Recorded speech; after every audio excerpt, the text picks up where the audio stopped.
እንደው እኛ ጥሩ ነገር እንዳትሰሙና እንዳታዩ ተብለን ተረግመናል ማለት ነው። እውነት ለመናገር ምን እንደሆነ ኃጢአታችን እጅግ በጣም ተኝተን ስንነሳ የምንሰማቸው ነገሮች ሁሉ በጣም የሚዘገንን በቃ የሚያስፈራ ነገር ነው የምናየው። እኔ ምን እንደተረገምን አላውቅም። የእውነቴን ነው የምላችሁ። እና እግዚአብሔር ራሱ በቃ እኛን ተጣልቶናል። ይሄ በቃ ቁጣ ነው።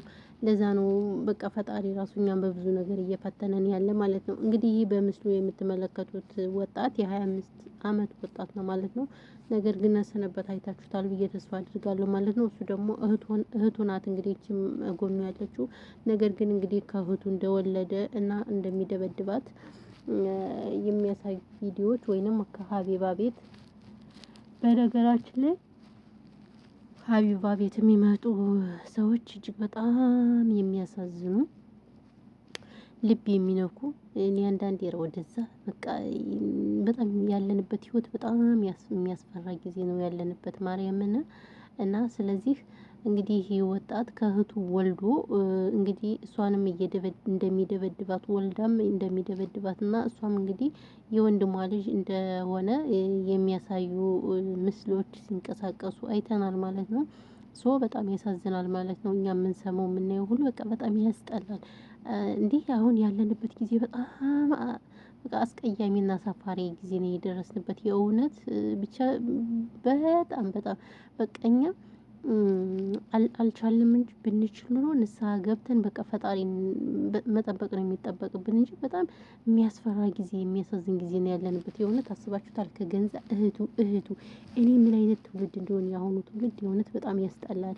በቃ ተምረው ለሀገር አይጠቅሙ ተምረው ሀገርን ሲያፈርሱ ነው የምታያቸው። ተምረው ያልሆነ ነገር ሲያደርጉ ነው የምታያቸው። ወገን እና እነዚያው ምንድነው የሚሏቸው? አሁን ይሄን ልጅ አሁን ምንድነው የሚሉት?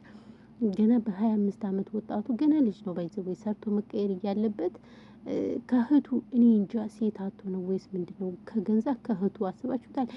ወይኔ ወይኔ ለማውራት ራሱ እኮ ይዘገናል። የእውነት እኔ በነገራችን ላይ ለማውራት ራሱ እየፈራሁኝ ነው። ነገር ግን እሷ ከግስት ላይ ቦታ ስለተናገረች ስለዚህ እኛ ምንም ማድረግ አንችልም በነገራችን ላይ እና የመጨረሻው ሰዓት ነው የደረስንበት። የእውነት በስመአብ ወልድ እኔ እንደዚህ ሲባል በጣም ነው የሰቀጠጠኝ። አስባችሁታል? ወንድሟ የእናቷ ልጅ እንዴ! እኛ እኮ ድሮ ማለት ነው ድሮ አረብ ሀገር ከመምጣታችን በፊት የገጠር ልጅ ነው እንደዚህ ማህበር ሲሆን እንደገና ደግሞ እህል ሲወቃ ምናምን ጭድ ላይ ምናምን እንደዚህ ስብስብ ብለን እኮ ነው እንደዚህ በቃ ልክ እንደ እንትን የምንተኘው ማለት ነው። በቃ ተሰብስበን እና በዛን ጊዜ እኮ ምንም ነገር እኮ የለም። ወርቅ ጊዜ እኮ ነው የእውነት እኛ በድሮ ጊዜ ወርቅ የድሮ ጊዜ ከየት አባታችን ነው የምናመጣው? ከየትም አናገኘውም የድሮውን ጊዜ። ያሁኑ በቃ እንስሳት ውልድ ትናንት ከመወለዳቸው ፍቅር ያዘኝ አበድኩ ከነፍኩ ተገረበትኩ ሲሉ ነው የምሰማቸው። እሱ ብቻም ሳይሆን አስባችሁታል? ከገንዘብ ዘመድ ከገንዘብ እህት እሺ ከሌላ ጋርስ ችግር የለውም። ይግማሙ ምንም አይደል ጊዜው ነው ዘመኑ ነው። ቲክቶክ አለ ፌስቡክ አለ። ይሄን ዩማኔር የሆኑ ውግ እንትን እያለ ትመጣለች በቃ እነሱም ይጨልላሉ ገና በልጅነታቸው ሰርተው መቀየር እያለባቸው ሰርተው ቤተሰብ ማስተዳደር እያለባቸው እንደዛ ምን አገባቸው? የምን ቤተሰብ ነው ደግሞ የእውነት እና ምን ልላችሁ ፈልጌ ነው እኛ የነበርንበት ጊዜ ማርያምን ወርቅ ጊዜ ነው። የአሁኖች ትውልድ በቃ ገና ከመወለዳቸው እሳቶች ስራ አይሰሩ ምን አይሉ ለቤተሰብ ክብር የላቸው ለትዳራቸው ክብር የላቸው ለምናቸው በቃ ዝም ብለው ዥዋዥዌ ናቸው። ማርያምን እና እኔ በጣም አስጠሉኝ። ፈጣሪ ሆይ ትዕግስቱን ስጠኝ። እኔ ምን እንደምል ራሱ ግራ ነው የገባኝ። ማርያምን በቃ በጣም ነው የተናደድኩት እውነት ለመናገር አስባችሁታል?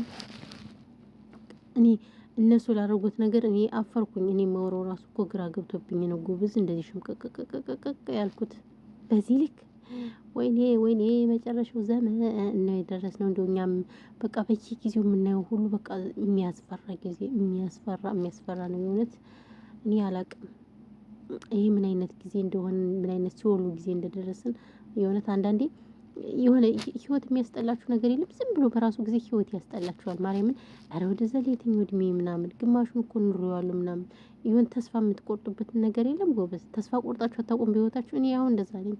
ምክንያቱም በቃ የምንሰማው የምናየው እዛ ባሻገር ደግሞ ሀገራችን እንደምታዩት በጦርነት እጅግ በርካታ ወገኖችን እያጣነ ነው። ብዙ ነገሮችን እያጣነ ነው አይደል እንዴ?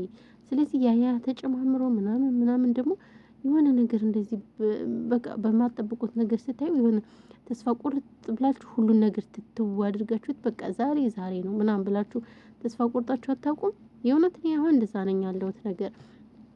ምክንያቱም በማየው ነገር ምናምን እኔ ድሮ ወይኔ ለምን ቤት ሳልገዛ ለምን ይሄን ምናምን በቃ ብትክ ነበር የምልህ። አሁን ግን በቃ ስለምን ቤት ነው የምታወሩኝ ነው የምልህ። አንዳንዴ ስለምን ቤት ስለምን ብር ነው የምታወሩኝ? ዝም ብዬ በቃ አለ አይደለ የሆነ ነገር አለም ረስቼ ነው የተቀመጥኩት እውነት ለመናገር። በተለይ አሁን እቺ በቀደም ዕለት እንግዲህ የተገደለችው የአስራ ምናምን አመት ልጅ ጡቷን የተቆረጠችውን ሳይ በቃ እንዴ ህይወት እንዲህ ነች ምናምን ብዬ በጣም በቃ አስጠላኝ። ሰው መሆን ራሱ ነው ያስጠላኝ እውነት። ዝም ብዬ ያኔ ሶሻል ሚዲያ ስቃለሁ እጫወታለሁ። ከዛ ባሻገር ግን ስለ የትኛው ትዳር ነው የምታወሩኝ? የትኛው በቃ ተስፋ ቁርጥ ነው የምለው ዝም ብዬ ማለት ነው። እንደዛው ነው ሆናችሁ አታውቁም? የእውነት በስመአብ ወልድና እኔ በጣም ነው የተሰማኝ በእነዚህ ልጆች ሳይ በጣም ተሰምቶኛል። እንደ ሰውኛ እንዴ ምን አስባችሁ ነው እናንተ? እህት አይደለም እህት ይቅርና የዘመድ ራሱ እኮ እንደዚህ እንዴ እስከ 7 ቤት እኮ ተቆጥሮ እኮ ነው በሀገራችን የሚጋቡት። አስባችሁታል? እኔ እነዚህ እናትና አባት እኔ አሉ በህይወት ወይስ ሲሰሙ ምን እንደሚሉ እኔ እግዚአብሔርን ምላሹን ለእናንተ ነው የምተወው እንጂ እኔ ለማንም አልተወውም። ምክንያቱም እህት ማለት እንግዲህ አስባችሁታል? በስመአብ ወወልድ ወመንፈስ ቅዱስ አሐዱ አምላክ። ጭካኔ እንደው እግዚአብሔርን እንደው ፈጣሪ ድፍት ያድርገውን ይቅርታ አድርጉልኝና ማለት እንደዚህ ቆሻሻ ሰው እኔ ማይችም አላቅም። እዛ ላይ ደግሞ እየተደባደበ አስባችሁታል? ይደበድበኛል አለች። ብታይ ስታሳዝን እኔስ እንደው እግዚአብሔርን እንደዛ ሲለኝ እንደው አንገቱን ነበር ነው የማንቀው። እንደው ምን እንዴ አንገቱን ነው የማንቀው። ገና እሱ እኮ ገና ነው ቁመቱ ምኑም ገና ነው። ስለዚህ ምንም አትጠቃም። ደግሞ የሆነ ስትናደዱ ልክ ውስጥ ስትገቡ ኃይል ራሱ ይመጣላችኋል። እንደው እኔ አስገድዶ እንትን ብለኝ እንደው አንገቱን ነው የምለው። ይቅርታ አድርጉልኝና በእርግጥ አትፍረድ ይፈረድብሃል ነው የሚባለው። ምክንያቱም ያው አለ አይደለ ግን ቢሆንም ሴት ልጅ ቢሆንም እንደዚህ እኔ እንጃ። አቤት ወይኔ የደረስንበት ጊዜ ሲወል ጊዜ ነው የደረስን የእውነትና። ለማንኛውም እኔ በጣም ነው የተሰማኝ እንደ አንድ ሰውኛ ማለት ነው። ባይዘው ቪዲዮ ከ3 ቀን በፊት ነው የተለቀቀ። ነገር ግን ያው አያዳርስም። አንዱ ስትሉት አንዱን ስትሉ የአረብ ሀገር ስራ አያዳርስም። ብዙ ነገር አለ ብቻ። አሁን ደግሞ ቲክቶክ የሚባል አለ። ወይ እሱ ነው አሁን ደግሞ ጊዜያችን እየወሰደብኝ አለ ማለት ነው። ይሄ ቲክቶክ የሚባል ሰይጣን ማለት ነው። ብዙውን ጊዜ እሱ ነው እሱ ጋር ባይብለ ነገር ብቻ እንግዲህ ከነሱ ነው ያየኋት። ሌላ ኬት አባቴ ያጣለ ነው ቆራርጠው ስለሚለቁት ለዛ ነው። ለማንኛውም ውድ ቤተሰቦች ብቻ ከእንደዚህ አይነት ነገር ይጠብቀን። የሆነት እኛ በጣም የሚያስጠላ ጊዜ ነው የደረስነውና ይሄንን ይመስላል። በተረፈውላችሁም እንግዲህ ሰላማችሁ ይብዛ። ወሬ ያበዛውባችሁ ተንዛዙባችሁ ከእንደዚህ አይነት መጥፎ ነገር ይጠብቀን። እውነት ለመናገር ፈጣሪ እንደው እግዚአብሔር አንዳንዴ ሰይጣን እኮ ነው ግን የሚገፋፋን። ይሄን ታውቃላችሁ አይደል? ከገንዛ እህቱ እንግዲህ እንድትተኛ ምናምን ይገፋፋል ማለት ነው ሰይጣን ነው እንጂ ከዛ ውጭ ምንም አይገፋፋትም። አስባችሁታል?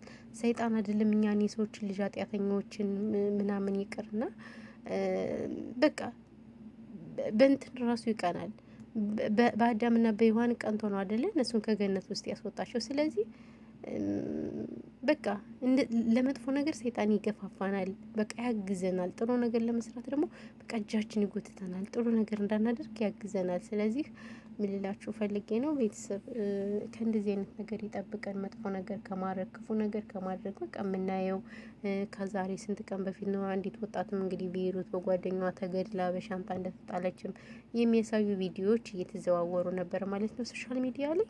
እሱም በጣም ያሳዝናል። እና ለማንኛውም እንግዲህ ውድ ቤተሰቦች ይሄን ይመስላል። በተረፈ የሆነ ያበዛባችሁ ኢትዮጵያ ሀገራችን ሰላም ያርግልን። ጦርነት በቃ ይበለን። የእውነት ይህ ክፉ ዘመን አልፎ ሁላችንም ስደት አሁን ያለን ያለ ፍላጎታችን ሀገራችን ባለችበት ሁኔታ እንጂ ማንም ፈልጎ አይደለም። የእውነት ስልችት ይላል። አንዳንዴ እረፍት ያስፈልገናል። ሁሌ ስራ የሆነ ስልችት የሚላችሁ ነገር የለም እንደዛ ማለት ነውና ኢትዮጵያን ሰላሙን ያርግልንና እኛም ሄደን ስደተኞች ምን ረፍ በገንዛ ሀገራችን በጣም የሚያስጠላ ነው። ይስማሙል ሰላማችሁ ብዛልኝ።